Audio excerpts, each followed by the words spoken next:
नमस्कार, मैं हूं अमर और आप देख रहे हैं एसएम न्यूज। जवाहरलाल नेहरू विश्वविद्यालय जो भारत के सबसे बड़े शिक्षण संस्थान है, उनके दीवारों पर कुछ उपद्रवी तत्व, समाज को तोड़ने वाले, समाज को बदनाम करने वाले, समाज को बेवजह एक दूसरे से लड़ाने वाले लोगों ने दीवारों पर लिखा है, चमार भारत छोड़ो, दलित भारत छोड़ो, ब्राह्मण बनिया जिंदाबाद, आरएसएस जिंदाबाद, हिंदू जिंदाबाद। ये बातें ट्विटर पर प्रियंका भारती, जो आरजेडी की प्रवक्ता भी है और जेएनयू की छात्रा भी है, उन्होंने ट्विटर हैंडल पर इसको पोस्ट किया है।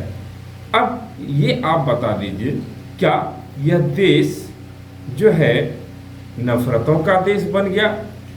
60 साल पिछले कांग्रेस की सरकार रही देश में, और इसके बाद केंद्र में भी भारतीय जनता पार्टी की सरकार रही, अटल जी की सरकार रही, नरेंद्र मोदी की भी सरकार रही, गैर कांग्रेस और की भी सरकारें रही, गैर बीजेपी की भी सरकारें रही। लेकिन क्या ये जाति धर्म के नाम पर एक दूसरे को कब तक लड़ाया जाएगा? वोट के समय आप हिंदू कह करके वोट लेते हैं और ऐसे शिक्षण संस्थानों में चमार को कह रहे हैं देश छोड़ देने के लिए, चमार को कह रहे हैं कि देश को जो है दलितों को देश छोड़ दो। क्या यही जाति के नाम पर अब राजनीति रह गई? क्या देश में अब कोई मुद्दा नहीं रहा? क्या हिंदू हिंदू को ही जो है कमजोर करता है, हिंदू हिंदू के अधिकारों से ही नफरत करता है? क्या अभी तक जो लेफ्ट और राइट ने हिंदू मुसलमान की राजनीति की, मतलब मुसलमान तो सिर्फ बहाना है इसके राजनीतिक टारगेट में, तो क्या दलित आदिवासी अति पिछड़ा पिछड़ा ही निशाना है? ये कब तक चलता रहेगा? देश की चाहे केंद्र की सरकार हो या राज्य की सरकार हो या दिल्ली की सरकार हो, इन लोगों ने अभी तक इस पर कोई बयान नहीं दिया है और न इस पर कोई सफाई देना वो लोग उचित समझ रहे हैं। देखिए आगे क्या होता है।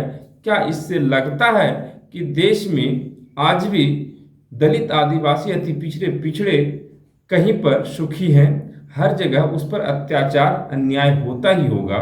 जैसा कि दिल्ली के सबसे बड़े विश्वविद्यालय जेएनयू, जिसको जवाहरलाल नेहरू यूनिवर्सिटी कहते हैं, उनके दीवारों पर खुल्लम खुल्ला ये मनुवादी विचारधारा के लोग कह रहे हैं कि जो है दलितों भारत छोड़ो, चमार भारत छोड़ो, दलितों मुर्दाबाद, आरएसएस जिंदाबाद, हिंदू जिंदाबाद, इस तरह से, और ब्राह्मण बनिया जिंदाबाद। क्या ये नारे ठीक हैं?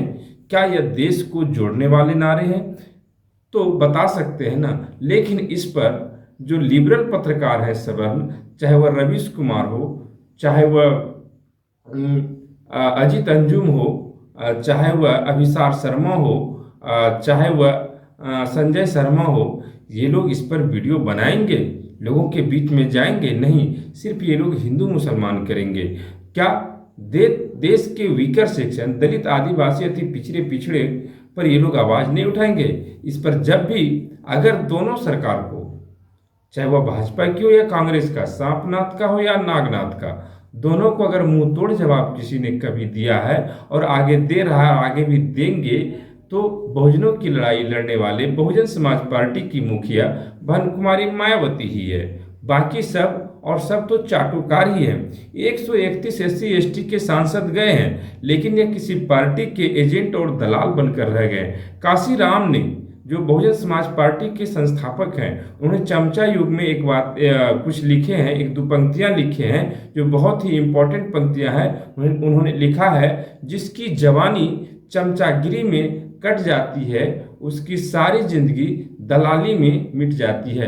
कहीं न कहीं मान्यवर काशीराम की ये बातें आज यह 131 SC/ST के सांसद सिर्फ मुखौटा बन करके यही जो है चमचागिरी और दलाली कर रहे हैं। ये समाज की लड़ाई, समाज की बात को मजबूती से नहीं रख पा रहे हैं। इसलिए दलित आदिवासी अति पिछड़ा को समझना होगा और कुछ न कुछ विश्लेषण करना होगा कि उसकी लड़ाई, उनके हक अधिकार की लड़ाई कौन लड़ सकते हैं। और ये लोग जो हम भेजते हैं चुनाव जिता करके दलित आदिवासी अति पिछड़ा पिछड़ा के नाम पर, वह सिर्फ दलाल बनकर बैठे हैं। अभी 150 से ज़्यादा ओबीसी के सांसद हैं, 131 एससी एसटी के संवैधानिक सांसद हैं, फिर भी ये लोग चुप बैठे हैं। और जेएनयू जैसे संस्थानों में, वैश्वीकरण संस्थानों में, विश्वविद्यालय का मतलब होता है वैश्विक ज्ञान, वैसे संस्थानों में इस तरह नफरती नारे दीवारों पर लिखे जाते हैं, नफरती बातें दीवारों पर लिखे जाते हैं, तो कहीं ना कहीं देश में हिंदू हिंदू के ही विरोधी हैं और सिर्फ मुसलमान एक बहाना है। तो देखते रहिए आप एसएम न्यूज, आपको सच्ची और अच्छी खबरें मिलती रहेगी। सोशल मीडिया ही सच्ची मीडिया है। शुक्रिया। आज हम आपके लिए लेकर आए हैं बहुजन समाज की एक ऐसी किताब, कहीं हम भूल ना जाएं, एक ऐसी ऐतिहासिक किताब है जिसके अंदर आपको ऑडियो वीडियो देखने को मिलना है। ये पहली बहुजन समाज की ऐतिहासिक किताब है जिसके अंदर आप वीडियो भी देख सकते हैं। अब किताब के अंदर कैसे वीडियो देख सकते हैं ये मैं आपको पहले दिखा दूं। आइए तो हम देखते हैं। सबसे पहले आपने करना ये काम है कि किसी भी पेज पर मोबाइल द्वारा आप गूगल पे जाएंगे और गूगल पे जाने के बाद आपको कैमरे का निशान नजर आता है। इस कैमरे पे आप क्लिक करेंगे तो ये QR कोड को स्कैन कर लेगा। स्कैन करने के बाद यहाँ पर आप देखेंगे ये लिंक आ गया। आप जैसे लिंक पर क्लिक करेंगे आपकी वीडियो चालू हो जाएगी, यानी कि आपको एक सटीक जानकारी मिलने वाली है, एक ऑथेंटिक जानकारी मिलने वाली है।